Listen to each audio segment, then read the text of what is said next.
Bismillahirrahmanirrahim. Assalamualaikum warahmatullahi wabarakatuh. Selamat pagi teman-teman sekalian. Mahasiswa Pendidikan Islam Manusia Dini Universitas Muhammadiyah Gresik. Jumpa lagi dengan saya Mustaqim, Magister Pendidikan di mata kuliah Ilmu Pendidikan. Tanggal 26 April 2021 di mata kuliah Ilmu Pendidikan ini kita akan mengulas tentang pendidikan sebagai ilmu regenerasi. Kita sering mendengar apa yang dinamakan ilmu pendidikan, gitu ya. Tetapi lebih jelasnya kita akan coba menggali lebih dalam apa sih yang dinamakan pendidikan dan apa sih yang dinamakan regenerasi. Oke, di sini ada dua. Bahwasanya pertama, pendidikan sebagai ilmu regenerasi, kita lihat dari unsur kata definisi ya, definisi pendidikan. Ini menurut peraturan pemerintah Standar Nasional Pendidikan Nomor 57 Tahun 2021 mengatakan bahwasanya pendidikan adalah usaha sadar dan terencana di mana untuk mewujudkan suasana yang belajar dan proses pembelajaran agar peserta didik secara aktif mengembangkan potensi dirinya untuk memiliki kekuatan spiritual, yaitu keagamaan, pengendalian diri, kepribadian, kecerdasan, akhlak mulia, serta keterampilan yang diperlukan dirinya di masyarakat untuk di bangsa dan negara. Di sini jelas bahwasanya kekuatan spiritual ini menjadi fondasi dasar nilai pendidikan terhadap anak. Di mata kuliah pendidikan ini, pendidikan dasar ini menjadi core kenapa ilmu pendidikan menjadi landasan untuk berpijak sebagai generasi penerus bangsa. Next yaitu generasi regenerasi gitu ya. Kata regenerasi ini menurut kaum besar adalah penggantian generasi tua kepada generasi muda. Dikatakan ya. Jadi atau permajaan. Kalau dalam arti biologi ini dikatakan sebagai menumbuhkan sel-sel kembali. Gitu ya. Jadi kalau dikatakan regenerasi itu berarti ada dari generasi tua ke generasi muda, baik berupa pengetahuan, pengalaman, keterampilan, sikap gitu ya. Dan ini menjadi sebuah nilai-nilai penting terhadap keberlanjutan pendidikan tersebut. Oleh sebab itu, langkah Anda sebagai calon-calon akademisi di bidang pendidikan Islam Manusia Dini wajib mengetahui di mana pendidikan sebagai ilmu regenerasi. Karena fondasi dasar anak sejak dini harus ditanamkan nilai-nilai, baik nilai agama, nilai kepribadian, nilai karakteristik karakter ya anak sejak dini sehingga menghasilkan orang-orang yang berkepribadian agamis ya, berkepribadian Qurani dan bisa menjadi contoh teladan untuk orang-orang sekitarnya.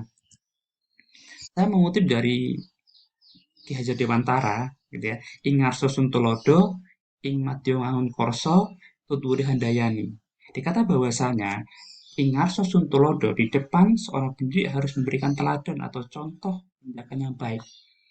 Berarti sudah jelas di sini seorang guru, seorang fasilitator, seorang tutor harus memberikan contoh teladan kepada peserta didik hingga beliau menjadi seorang pendidik yang bisa memberikan nilai-nilai kebaikan untuk orang di sekelilingnya. Yang kedua yaitu ingmadzyoman korso, yaitu di tengah atau murid harus menciptakan prakarsa ide, gagasan. Nah ini jelas bahwasanya seorang murid harus bisa diarahkan ya, karena guru sebagai prakasa, beliau memberikan apa ya, sebagai fasilitator, memfasilitasi anak untuk melangsungkan pendidikan. Misalkan begini, anak-anak yang kreatif itu adalah anak-anak yang dia diberikan fasilitas. Fasilitas dari sisi yang pertama, dia dikasih kepercayaan orang tuanya untuk menyelesaikan permasalahannya. Yang kedua, dia diberikan keterbukaan, baik untuk bicara, bertindak, berperilaku. Ya. Dan yang ketiga, orang tua memberikan teladan terhadap anak. Sehingga di tengah guru dan harus menciptakan ide-ide kreatif untuk memunculkan inovasi-inovasi berpikir. Dan Tutpudi Handayani, yaitu di belakang guru atau pendidik harus memberikan dorongan dan arahan. Ini yang menjadi nilai penting saat ini. Generasi blank yang muncul saat ini adalah generasi-generasi yang dia tanpa ada dorongan dari orang-orang sekitarnya. Ada yang namanya pusat pendidikan.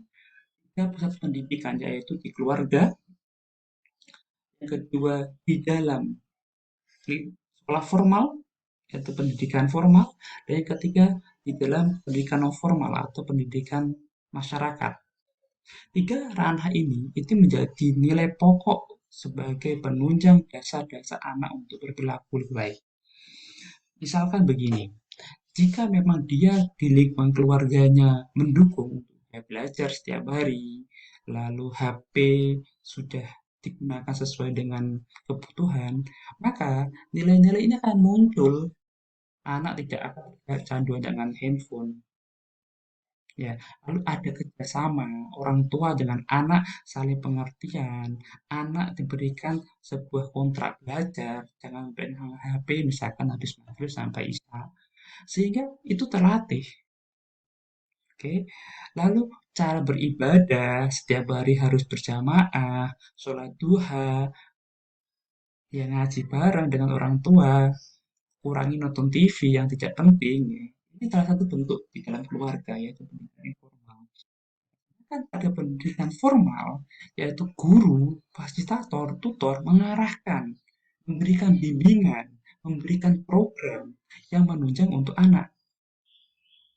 Misalkan di sekolah diadakan kegiatan eh, real kegiatan praktikum, diajak jalan-jalan ke pantai untuk melihat bagaimana luasnya pantai, bagaimana mangrove ditanam, ada hewan apa saja di pantai. Sampai sekarang yang terbaru yaitu tenggelamnya kapal KRI Nanggala 402. Ini salah satu bentuk anak mulai diajarkan tentang informasi, tentang real di masyarakat, ya, dan di lingkungan dia secara formal, gitu ya. Dan secara non formal yaitu pendidikan lingkungan di dalam keluarga yang didukung oleh lingkungan masyarakat. Karena masyarakat ini menjadi daya dukung juga untuk anak. Jika masyarakat di sekelilingnya itu memberikan nuansa kedamaian, anak bisa memberi contoh, nilai agama muncul, sehingga tidak ada yang berkeliaran, tidak ada yang main game sembarangan, karena sudah adanya apa ya lingkungan yang mendukung anak untuk belajar. Yaitu di Dewa ada 6 tindakan pendidikan yang baik menurut Dewa. Yang pertama memberikan contoh yang benar yang kita sampaikan. Yang kedua berlatih dalam kebaikan, terus diulang-ulang. Hari ini belum baik, kembali lagi minggu depan baik, terus sampai dia semakin dewasa. Tuturi Handayani memberikan dorongan dari dan arahan dari belakang, samping. Lalu mengajarnya secara intelektual, mengajarkan anak, ya, dan memberikan vanisme. Boleh loh memberikan vanisme ini, atau vanismenya mendidik, memberikan efek jerah buat dia untuk melakukan hal itu lagi. Tapi dia akan mencoba menginterpretasi, oh ternyata ini salah, ini keliru, maka kita harus perbaiki. Disiplin dan evaluasi diri. Dimana orang tua misalkan mengajarkan begini, nah tolong jangan nonton TV gitu ya. Tapi bapak ibunya atau ayah bundanya nonton TV lah, ini menjadi suatu hal yang berbeda ya dengan apa yang tak anak. Pengalaman lahir dan batin sesuai Imam Baslas.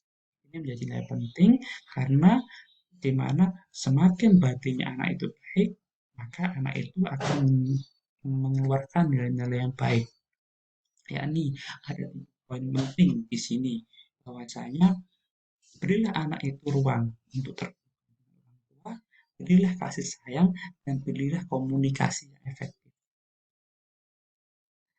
Ini wilayah ilmu pendidikan berteori mendidik di Indonesia itu ada 6. Yang pertama beraspirasi otonomi, lalu komprehensif, kritis, metodologis, tematis, dan dasar kefilsafatan. Tentunya beraspirasi otonomi ini memiliki otonom yang jelas ya, kekuasaan yang jelas gitu ya. Ya kalau dalam bukunya ini filsafat rujukan filsafat teori dan praktik pendidikan jelas bahwasanya sini beraspirasi otonomi itu kami merupakan pendidikan mendidik secara praktis, empirik, dan normatif, gitu ya. Sehingga keseluruhan pendidikan dapat terencana secara otonom. Lalu komprehensif menyeluruh, ya, sehingga ilmu pendidikan menghargai ilmu-ilmu lain. Tidak hanya satu yang paling unggul, tapi ilmu-ilmu yang lain mendukung untuk dalam pengembangan pendidikan anak. Lalu kritis, di mana ilmu pendidikan tidak menerima tiba-tiba dikatakan benar, dia harus memiliki dasar ya, yang jelas dasarnya. Sehingga ada kekhususan gitu ya, bahwa saja pendidikan ini memang benar-benar memiliki nilai-nilai yang dapat dipikirkan secara akademis. Metodologis, jelas urutannya, bagaimana eh, prosedurnya, hingga nantinya ketemu fenomena-fenomena yang terkait dengan ilmu pendidikan tersebut. Yang keempat, sistematis, runtut, ya. Dan yang keenam ya, sorry, yang kelima tadi ya. Sekarang yang keenam ada dasar kefilsafatan. Dasar kefilsafatan.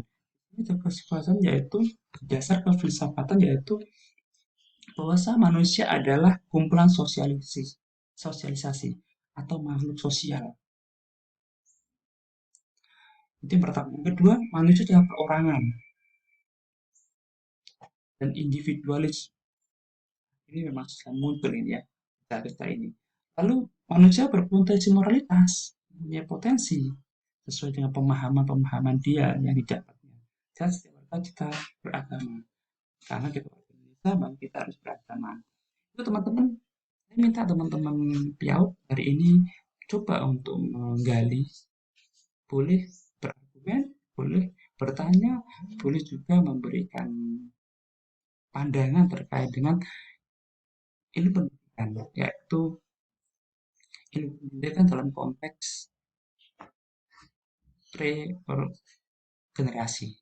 Oke ya teman-teman sekalian, itu saja kelihatan. Terima kasih banyak atas perhatiannya. Kita lanjutkan dengan diskusi di WhatsApp, grup, dan di Spada.